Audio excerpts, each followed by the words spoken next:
What's up, guys, and thanks for tuning into the Crypto Stackers live stream.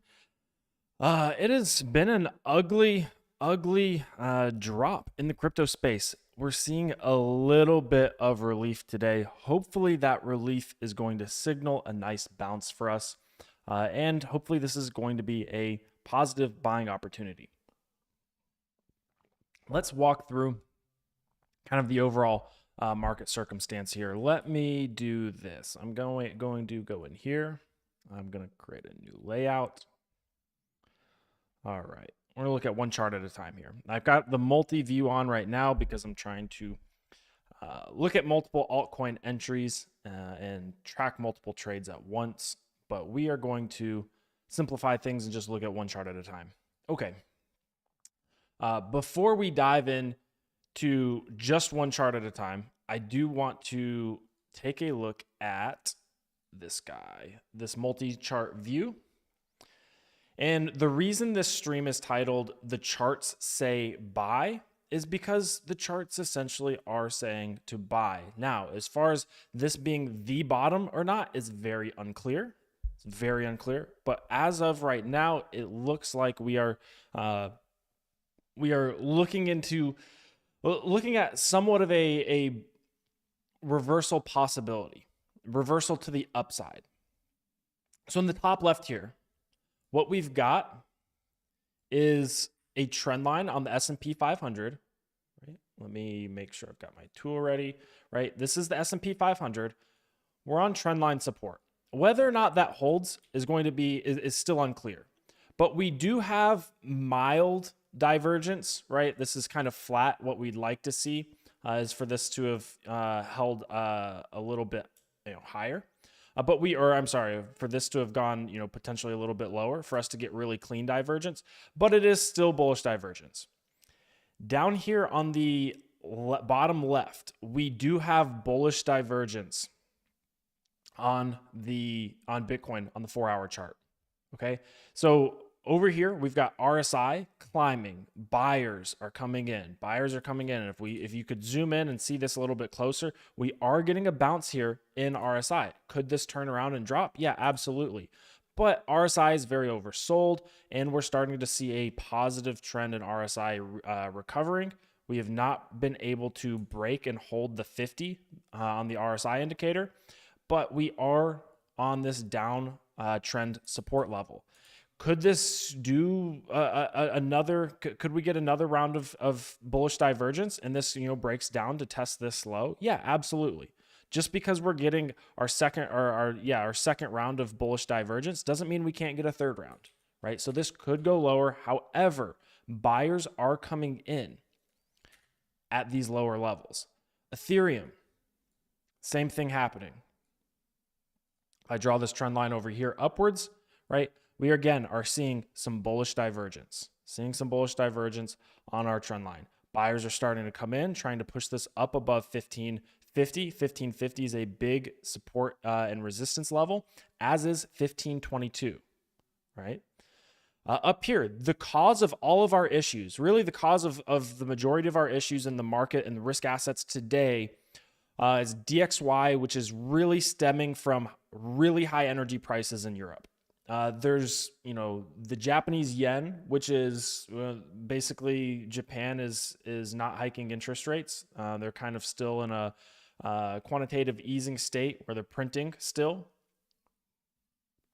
Meanwhile, the US is raising rates, which is ultimately causing massive devaluation in the Japanese yen.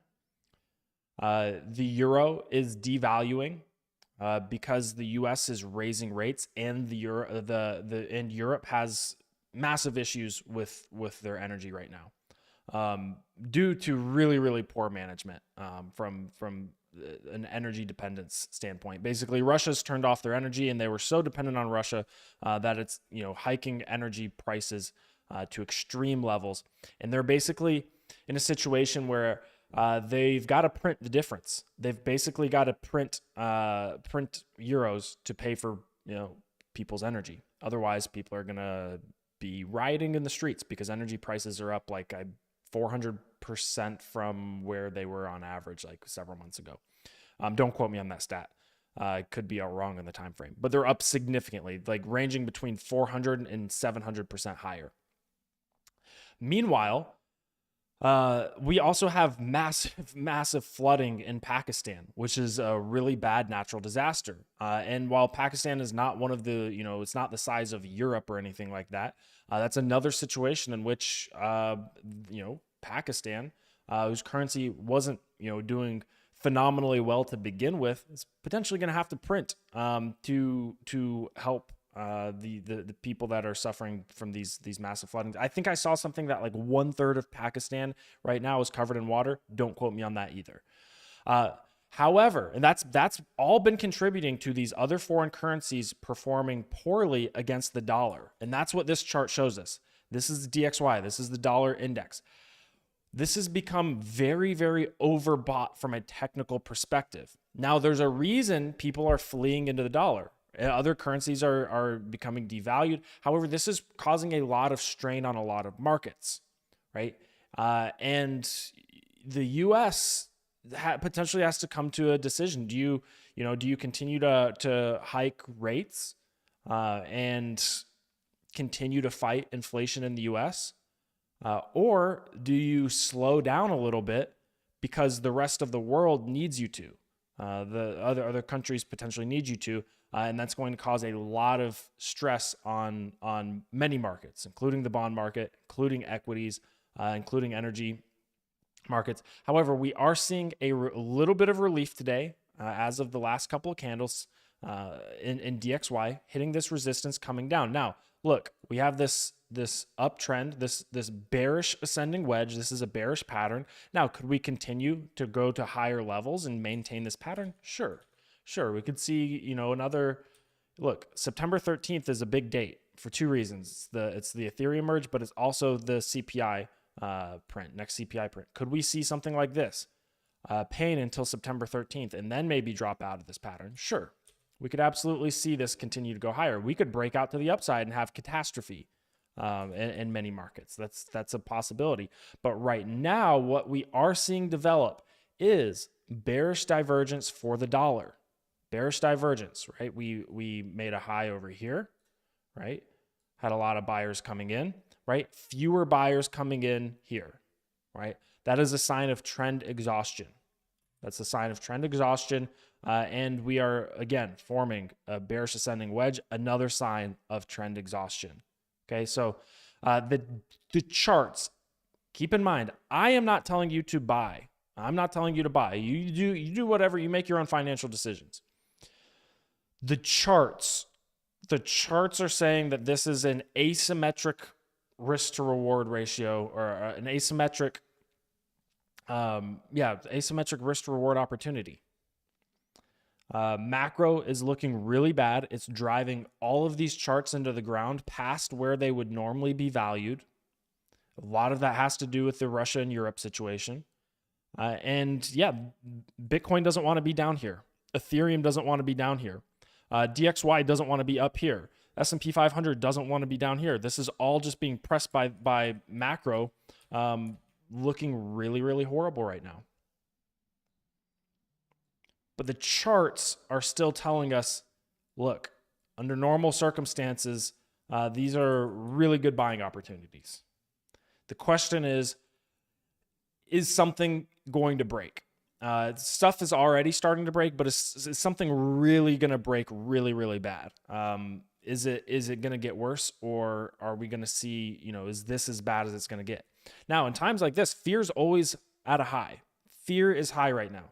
It's always easy to be fearful of the worst case scenario where things do break, but we have to look at it objectively and ask ourselves, do we objectively think that it's going to get worse? And there won't be any sort of intervention. And in that situation, how much lower do we think crypto is going to go? It's really difficult. It's a very difficult question to answer. I'm not a global macro expert, although I do keep track of several charts, and I do keep track of what's going on, especially at times like now. Look at oil, right? we're seeing increased volatility in so many markets because this is a very, very confusing time right now. There's so many variables. Everything's a mess. So we're seeing volatility to the upside, volatility to the downside. I want to see the last price line. This is crude oil. Look at crude oil crashing today. Below this previous resistance level and previous support level. That is a good sign in terms of CPI and inflation numbers that are going to be coming out in the next several months. Okay, let's look at, I do this every time on just basically every live stream, but it's important to track these numbers. Let me also just, why not throw on RSI while we're there? Why not throw on RSI? And bear with me here because I can't stand the purple that it defaults to. It's a personal preference. There we go. Yeah, I mean, look, CPI is heavily dependent on energy prices. We're now coming down to where if we hold below this level, and keep in mind, Raoul Powell's been calling this for a while. He thinks we're going down to test 60. He thinks we're going down to like these support levels, right? If we go down to these levels, and we know that CPI is heavily dictated and heavily influenced by energy prices, which are very high when it comes to natural gas in Europe. But for the rest of the world, just looking at crude oil, if oil continues to fall here, let's take a look. We're looking at the 31st of October here. So basically October to grabbing the month of October last year. Now let's look at the month of October this year. Obviously, we're not there yet. But guys, if this continues to fall, that could lead to negative, right?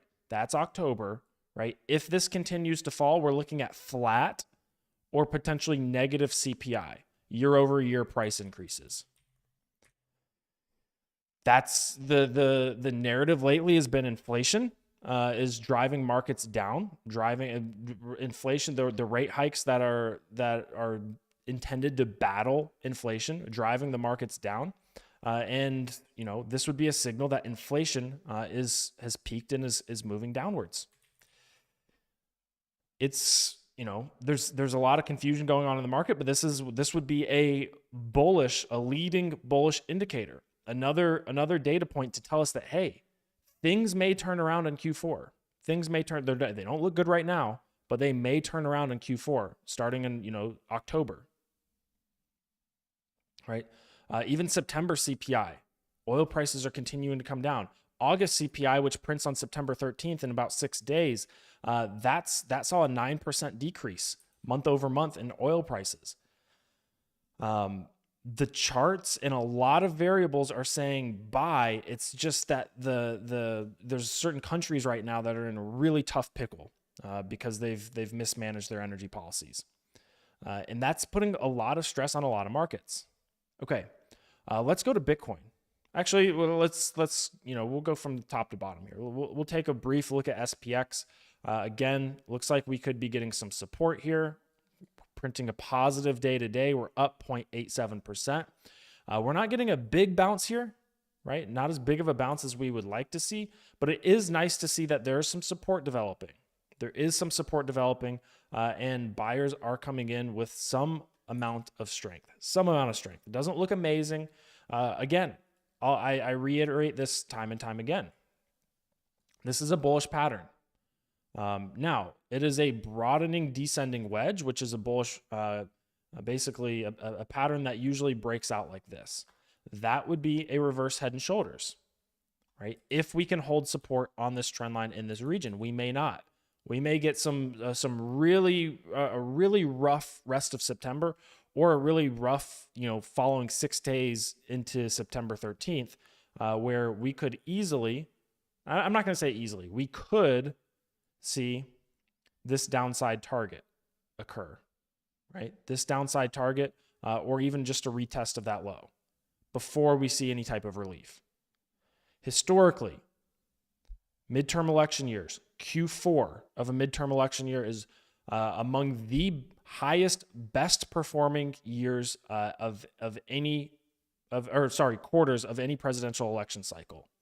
Q4 does signal relief from a political risk standpoint and a midterm election in that year analysis standpoint.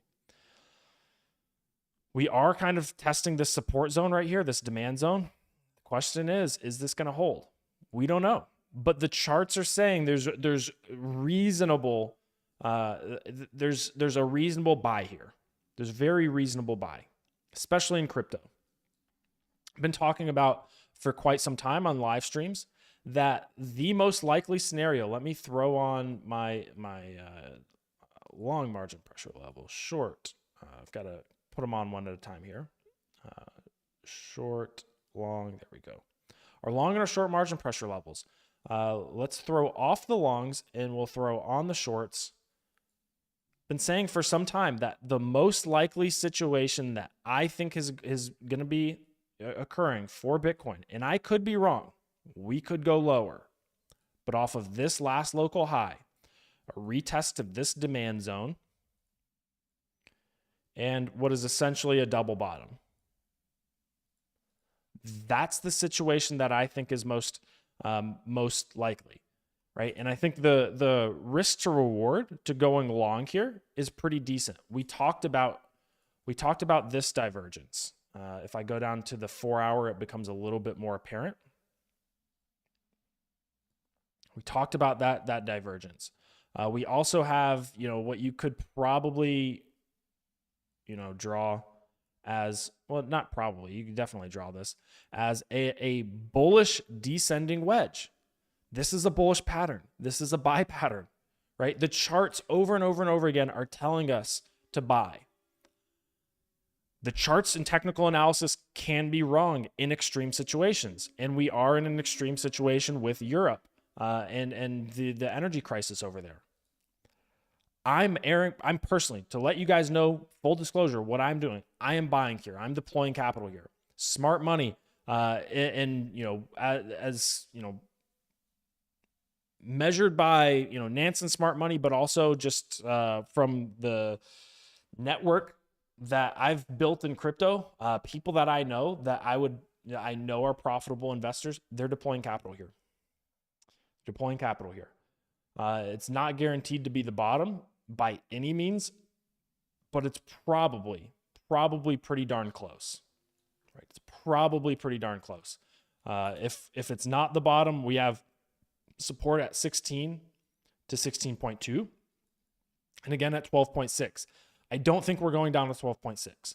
If we go down to 12.6, in my opinion, it's very likely that there's, the energy crisis in Europe has completely broken down their economy, and it'll be equivalent to what we saw, or not equivalent, but comparable to what we saw in 2008 with the housing crisis in the US. I don't think that's the most likely scenario, personally. Again, I'm not a global macro expert. Charts are telling us to buy. We could very easily still experience a very nasty scenario, right? We could still potentially go down here or potentially go up here, but in the meantime, get some sort of relief back up to even just a low level. The charts are telling us to buy. The charts are telling us that there's a strong chance we get a bounce. We are battling right now shorts that want to come in on 3x leverage and hide that liquidation point up here. That's what this red level is, $18.9 thousand. We're battling it back and forth. We've got this demand zone over here that buyers are wanting to come in, but we've got shorts that are bearish right now that can come in on 3x leverage anytime price pokes up above 18.9K. And we're just seeing this consolidation happen right here. We're just seeing this consolidation happening. We're seeing a bit of a battle occur. And ultimately, we've got 6 days until we have any sort of real catalyst potential to the upside. 13th of September, CPI comes in. I'll draw that line again. Merge comes in. A lot of people in the crypto space do think that Bitcoin is going to outperform Ethereum post-merge. And that's because of this chart. Before I go to that chart, I just want to do one more brief thing on the daily here. If we hold this support level, if we hold that support level, right, RSI is also holding support. So if we hold this support level, RSI, note that RSI is also holding. All right, let me go to the ETH Bitcoin chart. ETH has been crushing Bitcoin lately for quite a while here, but especially in the last couple of days, breaking out above its prior resistance. Let me get rid of these short levels. A lot of people think that this is Ethereum Merge hype. I believe the opposite. Let me kind of break this down and explain why. I'll actually collapse here the RSI. There we go. I don't know why it won't let me collapse. I'll just bring it down. All right. I think Ethereum Bitcoin is going to continue to go up. I think Ethereum is going to continue to outperform Bitcoin for a couple reasons. One, this is a bullish pattern, and this is not even the strongest reason. And maybe Bitcoin does strike back a little bit, but I think this trend will ultimately continue. Usually, when you test resistance over and over and over again and continue to put in higher lows, it's a bullish pattern to the upside. All right. Even if we take out this kind of aberration here, if we take out this kind of period of panic selling, we again get a bullish pattern, bullish ascending triangle, right? Again, I understand that, we're kind of ignoring some data here, but the general trend outside of kind of this period where staked ETH there was basically a lot of forced selling in the market. Ethereum Bitcoin recovered into this pattern, right? We're in an uptrend. If you're going bearish on Ethereum Bitcoin, you're fighting the trend. Yes, we do have resistance here, and you don't normally want to buy resistance, right? You want to be buying the support, but we've seen a continuous uptrend. You don't want to be fighting the trend. The merge, talking about this for quite some time. There's a lot of risk being priced into Ethereum right now. I'm going to try to find it in the chat here. This is the Crypto Stackers Discord. If you want access, go to the link in the description below. It's basically a Discord that's designed for information flow. Where was the tweet that I posted? Somewhere in here. Maybe it was in the mastermind chat. Here.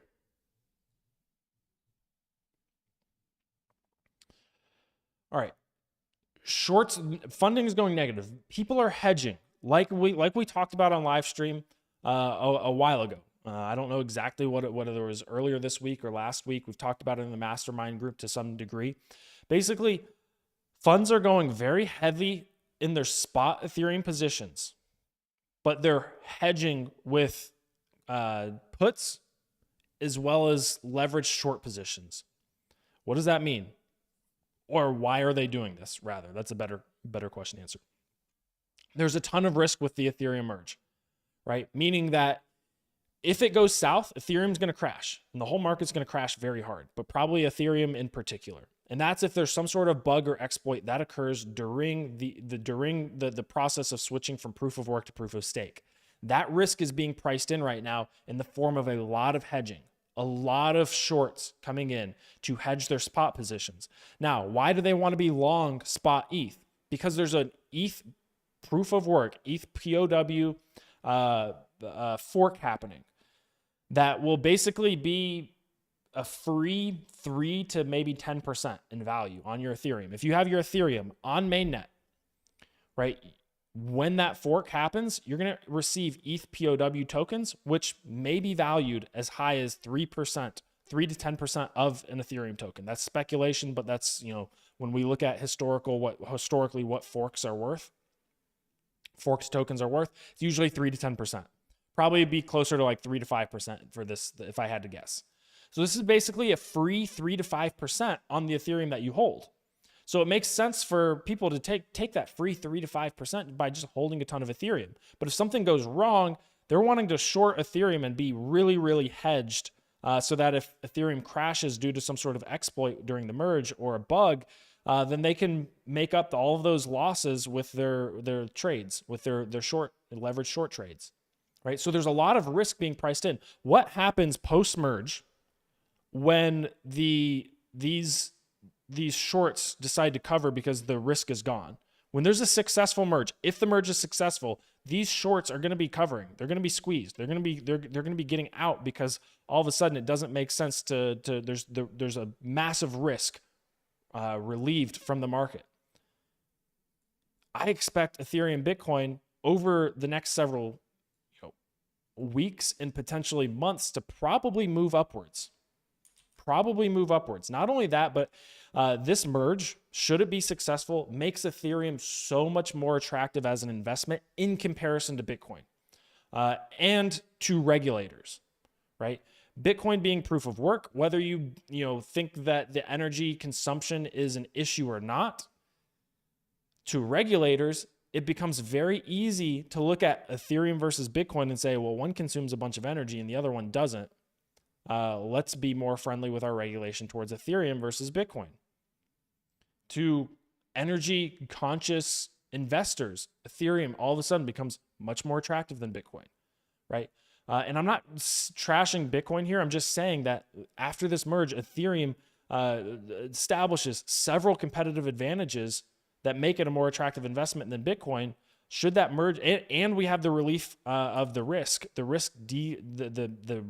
of the merge going south decreasing, eliminated right after the merge date. I disagree with what a lot of people in the market are saying. I think ETH Bitcoin's potentially going to break out to the upside post September 13th if there's an Ethereum successful merge. Let's check up on Matic here. Matic, we posted this trade in the Discord. cryptostackers.super.site. Oh, there we go. Guys, you can sign up to join the Discord, the VIP community, at cryptostackers.super.site. Matic. Let's look at Matic. We posted this trade because it hit these. There we go. Because we have support at roughly 79.5 cents. We take our short margin pressure levels from our last local high, right? Where does that support come in on our 3x short level? Exactly where we wicked to today. Now, does this mean that we're going to move back up and test our resistance levels? Let me go to our long trades. Does this mean that the trade is going to realize its full profits? No, but the trade right now is positive. It's in profit. If you took this trade, I don't recommend copy trading, even the trade setups. These are just for educational purposes only. But you could move your stop loss up right there, and now you're free rolling. Now you're free rolling because you bought support where the shorts couldn't push it down anymore. The shorts had to leave there, right? You bought this demand zone. Now, if we zoom in a little bit, you'll see that this, even in the shorter term, has been a very strong demand zone. We got to adjust our margin pressure levels here for our local high, right? Perfect tag of our 3x short margin pressure level, right? We hold this over. We're going to see that this has been a historical demand zone that held once again. We're starting to see price action come in. Nice little high or low there. Perfect.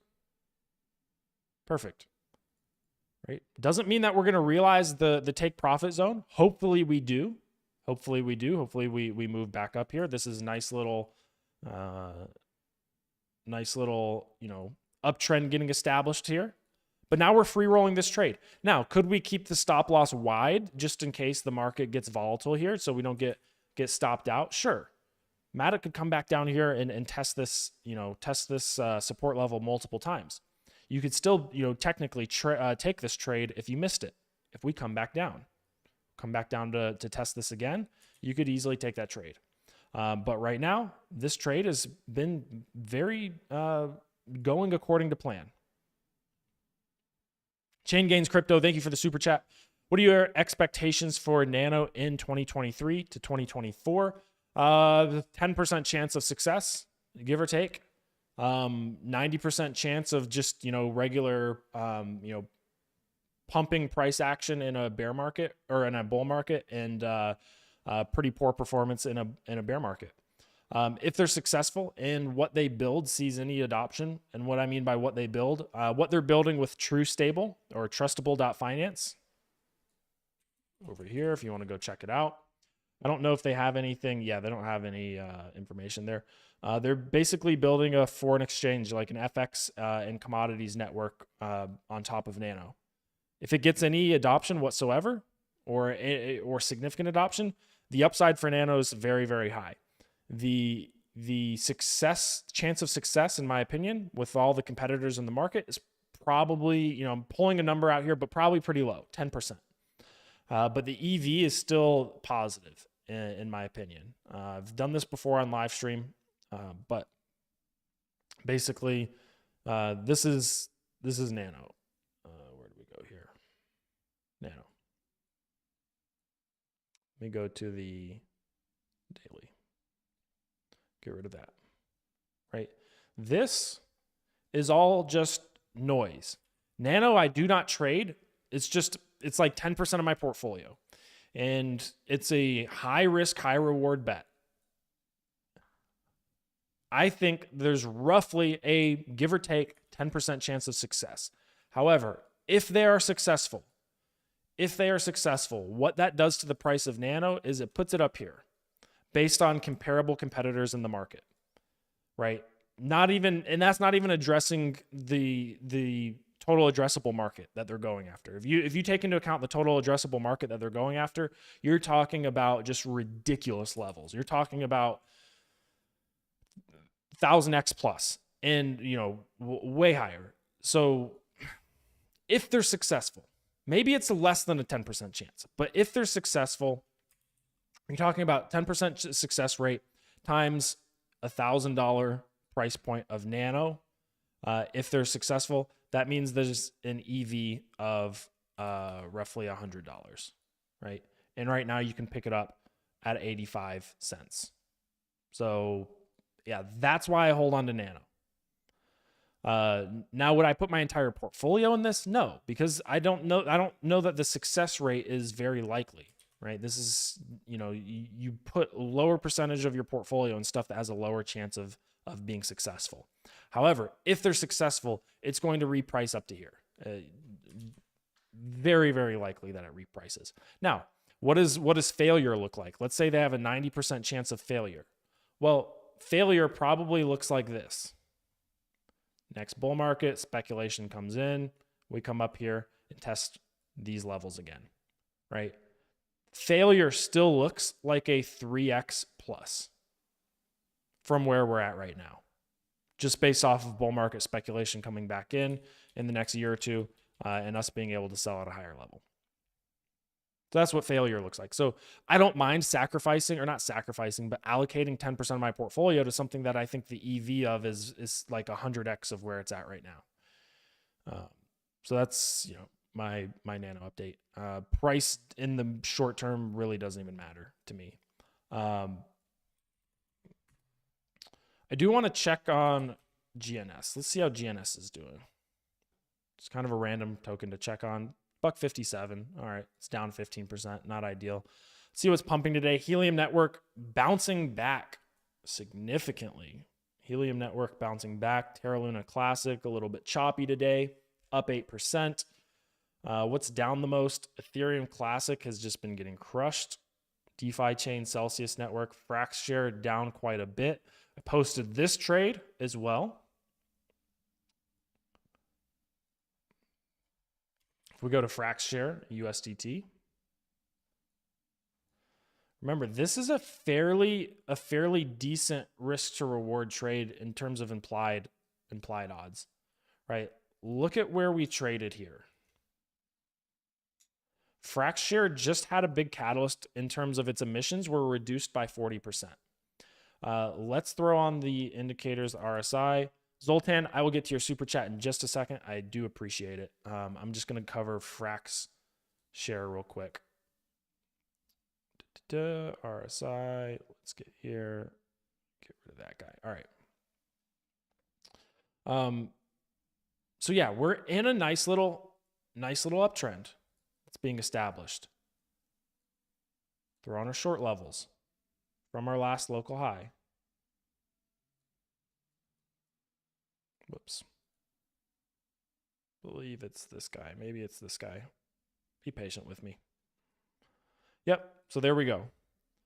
Hitting that that uptrend line, and we have this margin pressure level coming in at 592. Depending on where you put your low and your high margin pressure level, you might have gotten it as high as 615. But right there, really solid bounce forming off of our margin pressure level. And we're sitting at around 603. So we're sitting at about break even. If you preempted this a little bit, bought this uptrend line, you're okay. You're okay. Now, what happens if bull market comes back, or we just see this emission curb cause a price appreciation for Frax share? We don't have a ton of resistance in this zone. We gapped all the way down here. Frax share, if it recovers these levels, these bull market levels, you're talking about some serious implied odds on your trade.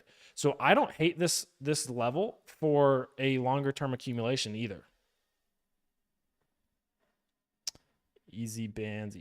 Where are the easy bands? There we go. Do this, inputs, chart, 1 day. There we go. Yeah, so we're sitting in this green accumulation region for our easy bands. Easy bands are available on cryptostackers.pro, along with the other indicators that we're looking at. Let's change that to purple so it's a little easier to see. Guys, I'm going to be right back, and then I'll cover your super chat, Zoltan. The Roomba just turned on, so it's super loud and annoying.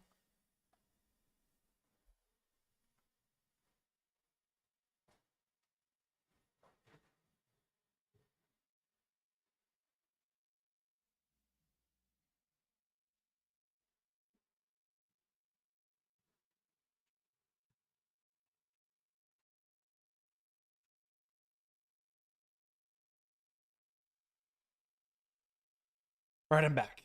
Let's see. I mean, look, this is a pretty basic uptrend for Frax share. If I remove drawings here, look, we're trending upwards. Trending upwards. You can draw this a couple different ways, but we are trending upwards. We're making higher lows. All right, Zoltan, if ETH holders are getting POW airdrop, isn't that a 186 billion airdrop that will be dumped by the masses? Can you elaborate on how this will work? Yeah, so basically the chain is forking. So Ethereum Classic was a previous fork of Ethereum, and look at where it's trading in comparison to where Ethereum's at. It's sitting at a $4.8 billion market cap. These ETH POW tokens that are on the fork chain don't have the same value that Ethereum has. They'll be valued at wherever the market values them. Usually it's around 3 to 10% of the main chain, right? So we look at Ethereum Classic, sitting and trading at a $4.8 billion market cap in comparison to Ethereum, which is $185 billion. We got 4.8 divided by 1. We'll just round up to 186. That's trading at 2.6% roughly the value of Ethereum, right? So the ETH POW tokens will be tradable on centralized exchanges. Decentralized exchanges are going to be a little bit more risky initially, but they'll be traded on centralized exchanges, and they'll probably trade at around similar to ETH POW, or I'm sorry, Ethereum Classic, which is a top 20 cryptocurrency, by the way.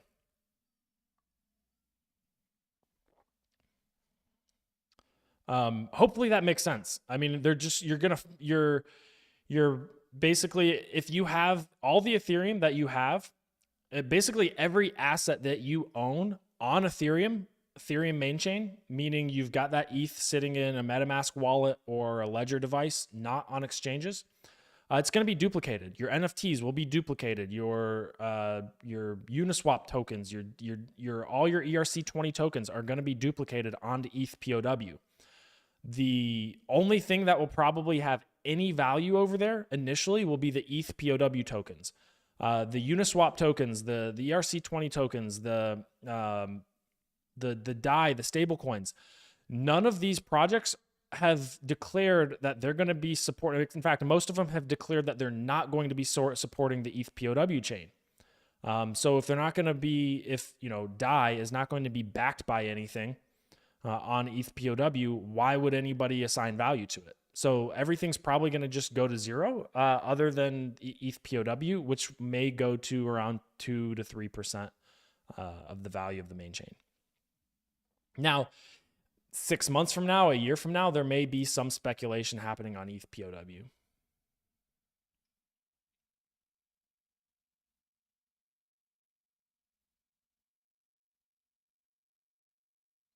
But the second ETH POW airdrops, isn't it going to be worth the same as ETH until the market balances? No, it will not be worth the same. It will be a completely different token. Think of it as like just a completely new and different token from Ethereum, the main Ethereum token. It will not be trading at the same amount. It'll be trading at whatever the market assigns value to it, whatever value the market assigns to it initially. So whatever buyers are willing to come in and start buying it at, which will probably be around 2 to 3% of its value. All right, Bitcoin not looking too shabby here. We're back up above our support of 18.9K. Let's throw on these our short margin pressure levels.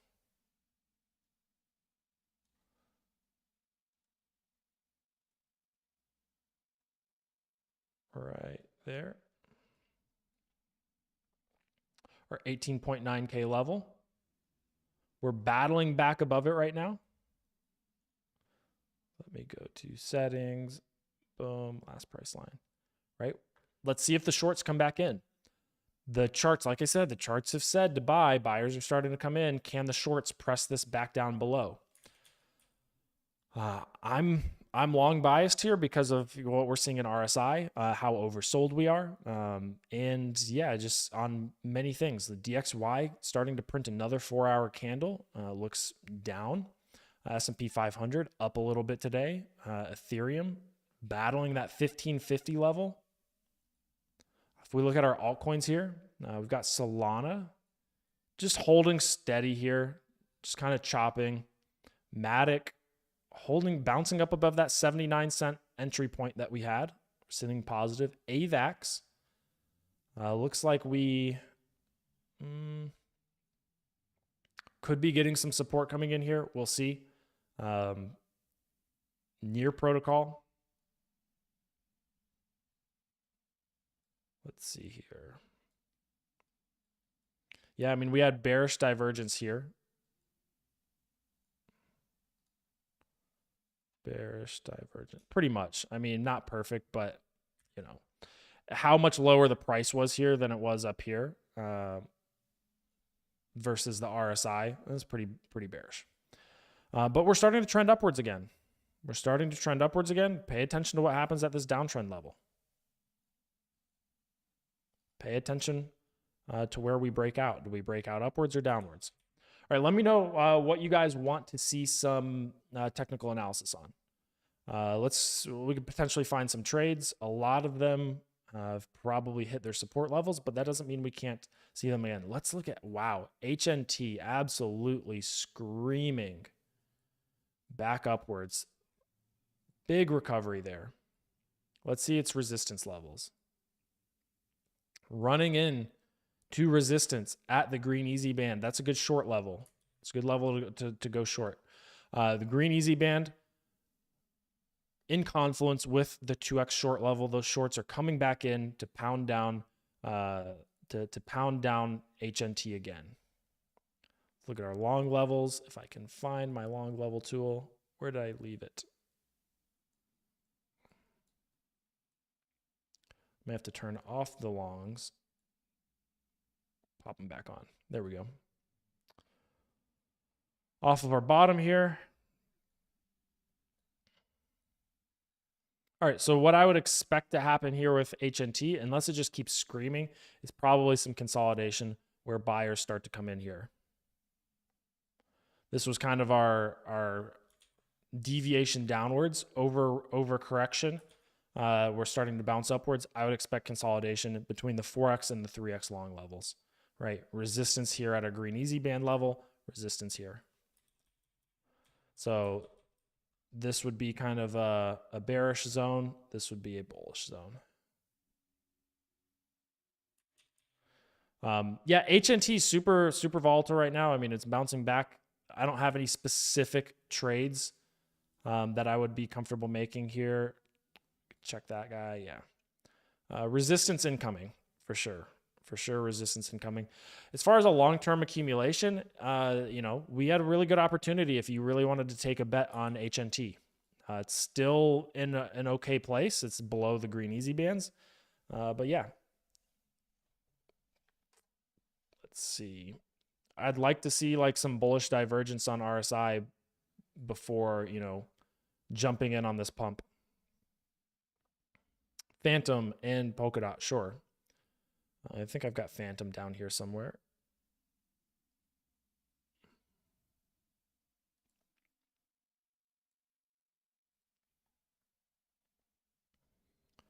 All right, looking at the 4 hour on Phantom, let's get our short levels and our long levels situated. We are sitting in the green easy band level. So this is a fine place to be accumulating for the long term. But we don't have much support until 21 cents. And that's where historically our buy zones or our demand zone has been, right? So I would say this would be a good demand zone if we start to see a really nasty spill or we just continue further down. That would be a buy opportunity down here, both for the long term and for a short term trade. The way we just structure that trade is probably right on the margin pressure level, right? Look for a 1x short to 2x short bounce, and we're going to keep that tight stop loss. Whoops, I'm going to bring this all the way up.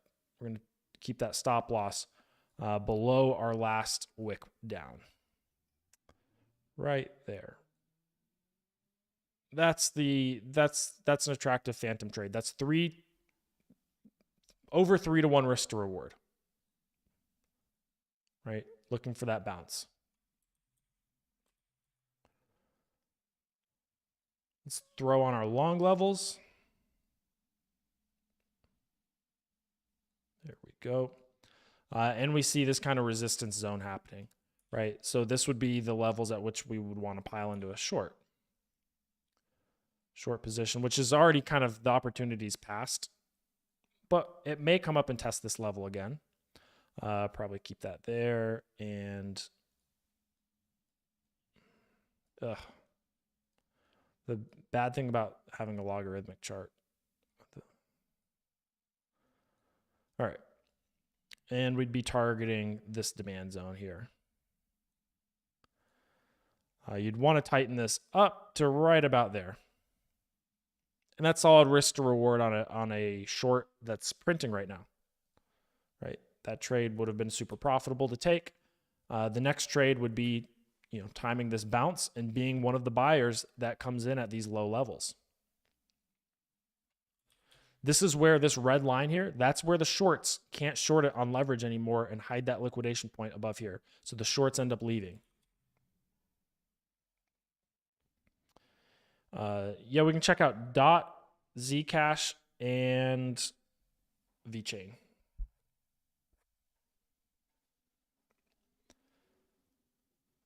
All right, where's DOT? I don't even think I have DOT on the watch list anymore.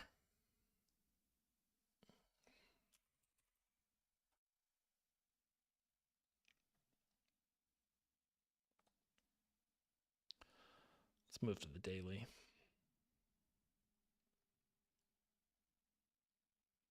All right, I'm seeing some bullish divergence on the daily on RSI as we get these set.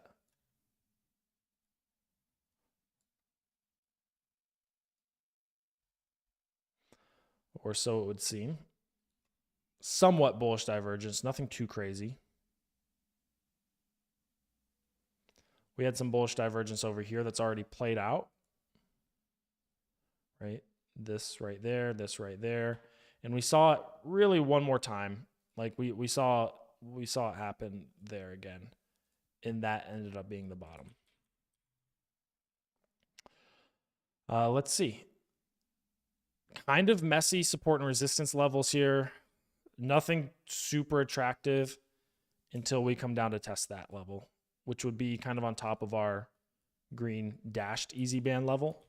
So if I was going to go long here, I don't like this trade for what it's worth. I would do something like that. Whoops. Buying that 2x short, keeping that stop below the last wick in case we make a new local low. And then here's the problem with the trade.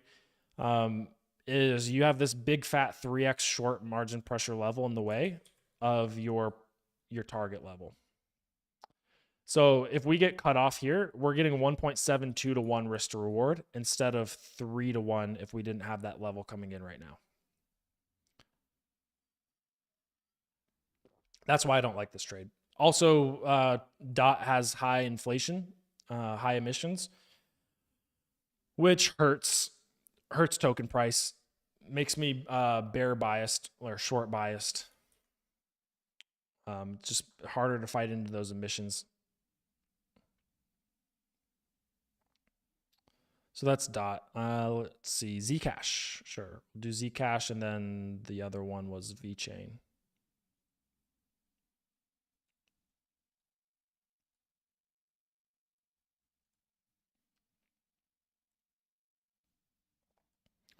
Okay, let's check RSI. It's pretty much trading. RSI is trending very similarly to price. No major divergences. You could say this is, minor bearish divergence. But, I mean, honestly, not really. It's not very severe. Our margin pressure levels aren't giving us a clean read here, to be quite honest. We've got some support here. But again, we have this 3x short margin pressure level in the way. Tough. This is why we go through multiple coins and we look for coins that are we look for technical analysis patterns that give us an edge. And this is why coin selection matters when we're trading. You could do something like that, but I don't like this trade. That's 2.6 to 1. It's not horrible. You can tighten it up to get to 3 to 1. Buying here at 55, selling at 61. Look at just the volatility here that we're seeing. You're going to get wicked out a lot. You're going to get stopped out a lot. So I don't like that trade. Now let's, we've been doing so much long or short-term stuff. But now that we're starting to dip back down into these zones, into these easy band zones, we have accumulation opportunities. Zcash is a solid play. I like Zcash. I like it long term. There's a very strong narrative developing around ZK rollups, ZK technology.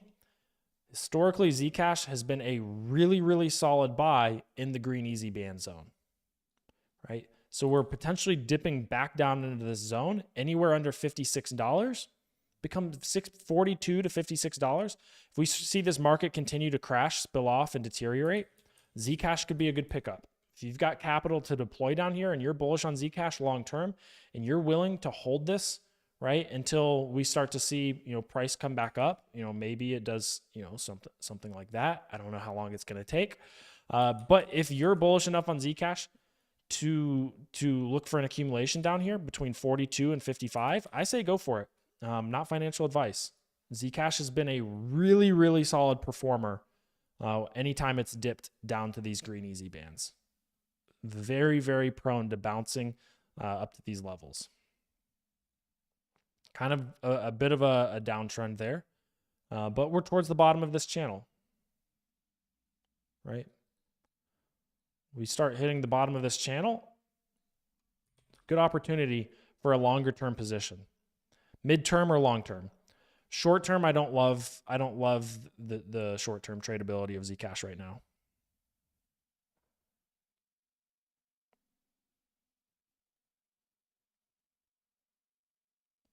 All right, I promised VeChain. Yeah, we can look at VeChain. VeChain's given so much back, trending downwards. I don't like touching this from a long-term perspective until VeChain figures itself out and just can start trending upwards again. This is just a nasty bear market downtrend that could go considerably lower unless we see, you know, serious, even if we see bullish trajectories or we see bullish tendencies for some altcoins, like VeChain just doesn't fit into a pumpable narrative right now. I don't like it. I don't like it. Not to say it's bad. It just doesn't fit into like the zeitgeist of what people are talking about in crypto right now. It is on the support range, but I could see it breaking lower to test this zone if the market does if the market doesn't clean up a little bit and turn upwards. Not very attractive on the long term.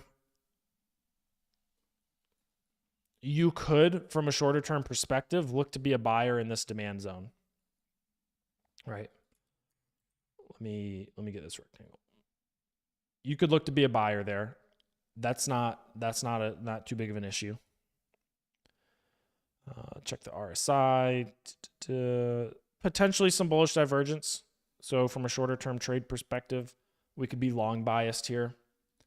Let's check the margin pressure levels.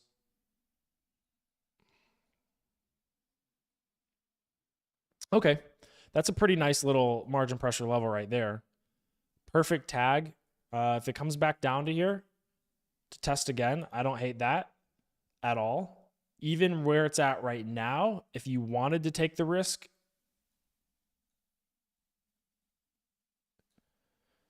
and just market enter off of this, even though we do have this resistance coming in, which I don't love, I would wait for another decrease.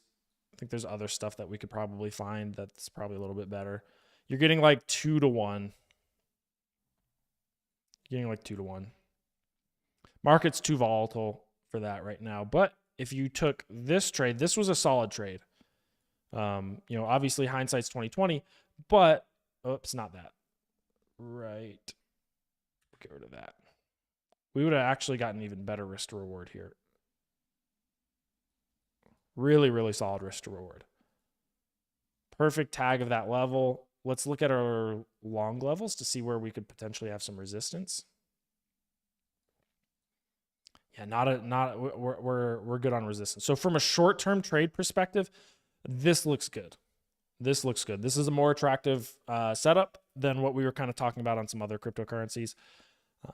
Coin selection matters. We saw that demand zone tested. Nice little bounce. Now, does it mean that we're gonna go up and test this level again? Maybe, maybe not. Maybe we get resistance there, right? You get another chance to buy, or we see something like that. But you are positive. If you took, a trade off of the margin pressure levels here, you are positive right now. You are in profit. And you can throw in that stop loss at break even or right above break even to free roll the rest of the trade if you so choose. VeChain. All right. We did VeChain. FTT. And before we do FTT, I do want to go to altcoin dominance chart.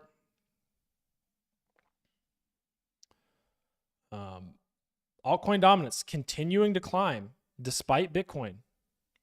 Despite Bitcoin kind of crashing. Altcoin dominance breaking out. Let me throw on all of these guys. Let's see what cryptocurrencies on our watch lists are performing the best. Bitcoin dominance. Bitcoin performing like absolute garbage.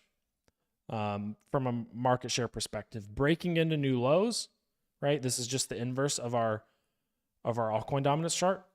Bitcoin dominance performing quite poorly. We'll throw off the logarithmic view for now. Actually, we need to throw the logarithmic view on so we can see this. All right, so we have a bunch of cryptocurrencies down here that are actually taking up market share. Cosmos is crushing it right now. Cosmos looks really, really good. All right, I know this is super messy. This up here, that's USDT, that's Tether. Stablecoin dominance increasing. It's because the market's been trending downwards. That makes sense. Chopping sideways in terms of dominance, Cardano and XRP. Solana has been sliding downwards. DOT has been kind of chopping sideways, but slightly upwards. Avalanche was starting to trend upwards, but has since been sliding. FTX token in the pink here, we'll zoom in. I know it gets a little bit messy, but FTX token in the long term has been trending upwards, right? But recently has been trending downwards. Chainlink kind of in the purple here. I know it's difficult to see. Chainlink kind of trending upwards. Near protocol in the red here. I'm going to kind of draw a path here along what it's doing. Trending upwards. In Cosmos, Cosmos has been crushing it lately, coming from pretty low dominance, right? And just eating up the market share of a lot of other cryptocurrencies, despite the bear market. I do expect Cosmos to do well. And I believe one of the reasons that it is doing so well is because of the staking incentives. Basically, my understanding is you earn airdrops. So a lot of people stacking up on Cosmos in this bear market, just staking it, taking away some of that sell pressure. And it's just been a really, really solid play recently. So that brings us back over here to our technical analysis.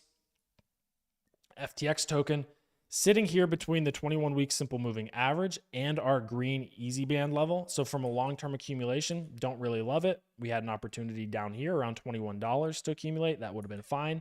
But right now, it's just not in a solid long-term accumulation point. We've had better opportunities to take advantage of in the near past. All right. So we got resistance on this 4x long margin pressure level. We're looking for support over here on this 3x short margin pressure level. Is that super strong support? No, however, it is right above a historical demand zone and definitely a place where we could catch a bounce right here. So the trade setup here would be, pretty simple. What I don't like is how low these wicks dangle, which really cuts into our risk to reward. So that's 2.45 to 1 risk to reward if we account or protect against those wicks. If we're willing to take a lower success rate trade and get stopped out a little bit more often, we can keep a nice little, let's say a 2% buffer. That's going to give us 7 to 1 risk to reward, which is actually pretty solid. So that's fine.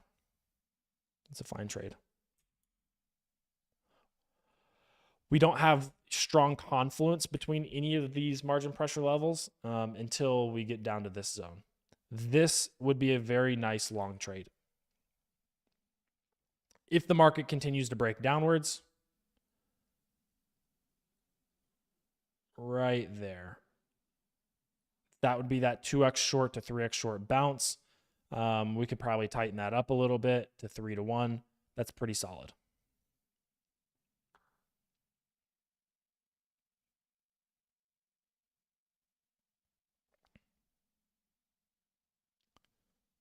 All right. Yeah, we can look at Luna Classic. We'll look at Atom. Atom, I don't even want to trade with margin pressure levels. Like Atom's just being a beast right now on this uptrend. So, this trend could be nearing some exhaustion, or we could see it break out to the upside. We are down towards the bottom of this channel. You could just look to trade this as support and try to catch a bounce back up here. Pretty straightforward, not going to overcomplicate it. What you are going to want to watch out for is, some bearish divergences if those start to occur, which, haven't occurred since back here, really. And even then wasn't that bearish, but it did cause a small correction. Otherwise, it's just eating up market share. Everyone's buying and staking and looking to hold for the long term. It is up towards its 21-week simple moving average. Would have preferred to be accumulating down here, even as low as, or even as high as like $8 to $10. Now we're sitting at 12. I don't love it. The reason I don't love it is because Cosmos could put you in a really difficult circumstance. If you buy here and this trend breaks, right, now you're in a situation where you got to decide. You got to make a decision. Are you going to sell something that's been, sell something at a small loss that's just been a beast and trending upwards, right? Or are you going to ride this potentially down further because you bought it too high in a bear market? I like to avoid those difficult situations and circumstances if I can. Not only that, but we do have those red easy bands coming in soon. The bulk of this move has occurred. We potentially are moving into resistance here. And, not to say that we can't beat this resistance and start curving upwards, but this is, that's a risk. That's risky. We could easily see something like that.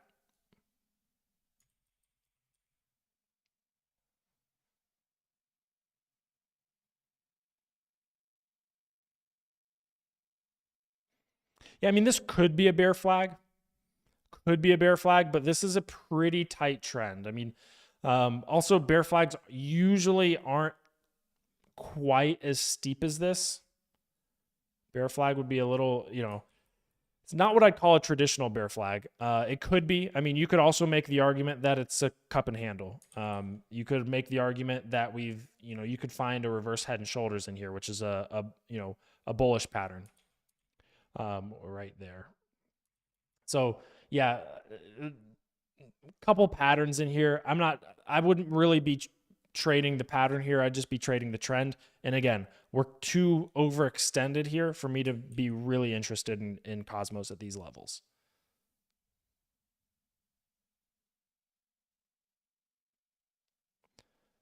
Let's see here.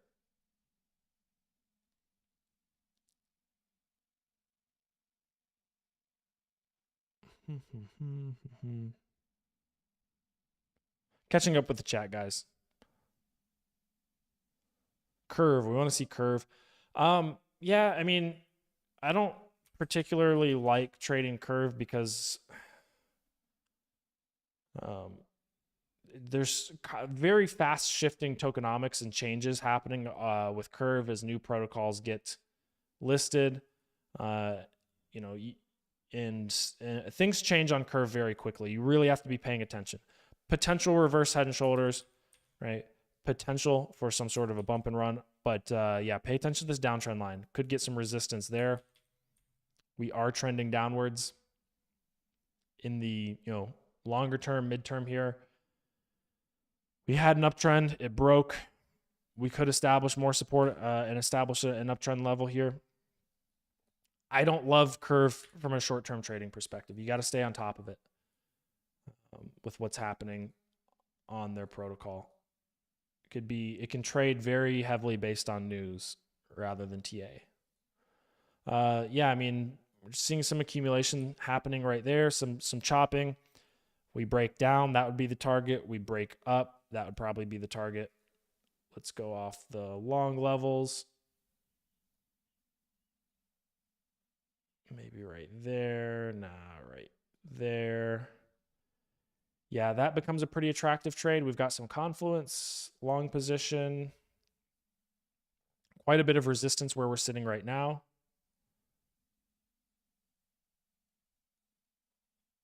There we go. Bring that stop loss all the way up. There we go. We probably want to keep a pretty tight stop right around there.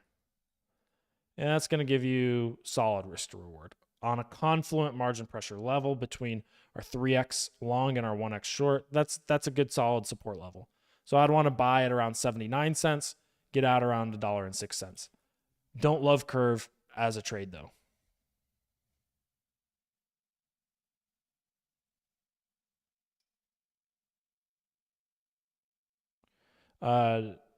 My ancestry is Polish, yes. But I don't speak any Polish.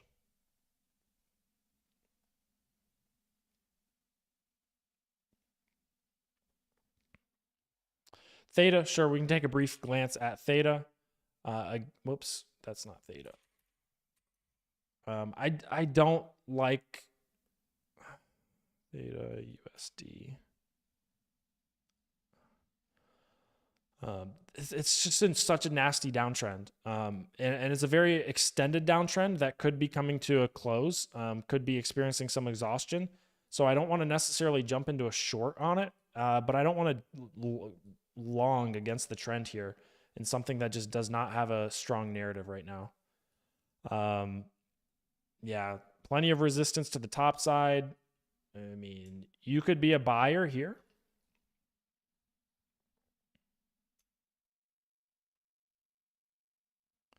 There we go. I mean, you could trade this sideways channel. I don't know how much volume there is right now to boost this back up, but you could, I mean, look, you could just keep it really, really simple here. That's a demand zone if we breach and make new lows, or you could just keep a tight stop loss and trade this long position right there. Something like that. And right there. That's going to give you 2.3 to 1, which is not amazing. You tighten that up a little bit and you are getting 7 to 1, but you are going to get chopped out quite a bit. And you're probably going to want to use a trailing stop loss, and you're probably only going to make it up to here or so before you get stopped out. That's how I would trade Theta. I wouldn't even bother with margin pressure levels on this one. I say that, and of course I'm gonna throw them on anyways. Yeah, I mean, then we're looking at, we probably have to adjust our target there, and we're getting 4 to 1 on that. That's fine. But yeah, not super attractive. But I don't hate being one of these buyers. Like you're buying in a demand zone. So I don't hate that.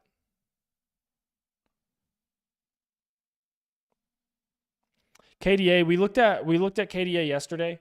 I mean, KDA looks like it's sitting on some support. I'm going to be biased short biased with KDA, but it's not in a good place to short it. Look at that demand zone, right? This is historically where buyers threaten to take it up. But why do I want to be short biased with KDA? Because look at the emissions. Look at the circulating supply. Less than 20% circulating. This is an issue, huge issue when it comes to accruing value to the token. So I have, just no interest in going long on KDA when there's that issue with circulating supply. And I have no interest in going short into a demand zone. So this is I am not trading this right now. I don't want to be a buyer and I don't want to be a seller here at all. If the market starts to bleed out and we get a situation like this, I think we can find better opportunities to short than KDA, personally. All right. Man, HNT just really, really challenging that level, looking to rip back up above that resistance level. Lido, yeah, we'll do Lido last. Before you guys leave, go check out cryptostackers.super.site if you want to join the VIP community, or sign up for the pro charting tools. These are the indicators that we've been using in TradingView. TradingView, the long levels, the short levels, the easy bands makes technical analysis so much easier when you can find those strong support and resistance levels, and you just simply buy support, sell resistance. I do post some trade setups in the TradingView, the Discord community, the VIP Discord community, as well as we have strong information flow. We've got this alpha channel that is just full of smart money on Twitter that we've identified, smart money profiles, and we just filter all of their tweets, automate all of their tweets, and pull them into an alpha channel as well as the threaders channel from more people that are posting threads. We do have a news channel to keep up with news very real time. Now, a lot of this is going to be garbage, but if you sift through and you check it every now and then, you'll get an important headline. Crypto Panic is nice because it does, you can see the reactions to the news, whether it's positive or negative, seen as useful or not. Beyond that, do have an investing course coming out that will be a part of the Crypto Stackers Mastermind group, which is expensive and does require an interview to join. That's to protect people from, if it's not a good fit and you're going to put yourself in a financially stressful situation to join that, you shouldn't be doing that. So we want to make sure that you are, a correct fit for that. Okay. Last one here. Let's take a look at Lido. Yeah, we want to look at Lido.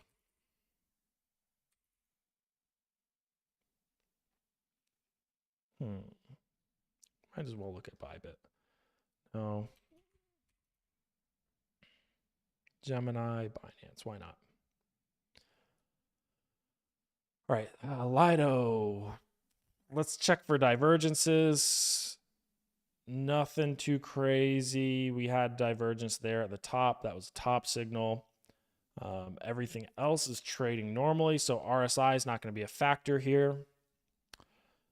This is obviously going to trade with a lot of volatility moving into the merge, and it's also going to trade with high correlation to Ethereum. So last long level, we are visiting a nice little support zone here. Nice little support zone. Boom. We pull this back up and get back up above this levels. That's a reverse head and shoulders. So I am, biased towards longs here, but very cautious because I do know there's a lot of hedging happening right now on Ethereum that could drive the price down moving into the merge. And look at that. Yeah, we've got so much resistance here. This for me, no trade zone. This would just be like, look, if you're bullish on the merge over the next 6 to 18 months, you could accumulate it. However, it is pretty, it is towards its highs. So approach with caution.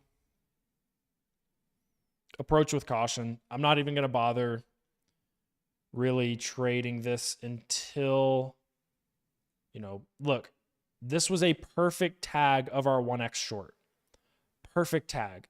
In this consolidation demand zone, this was a good trade right here.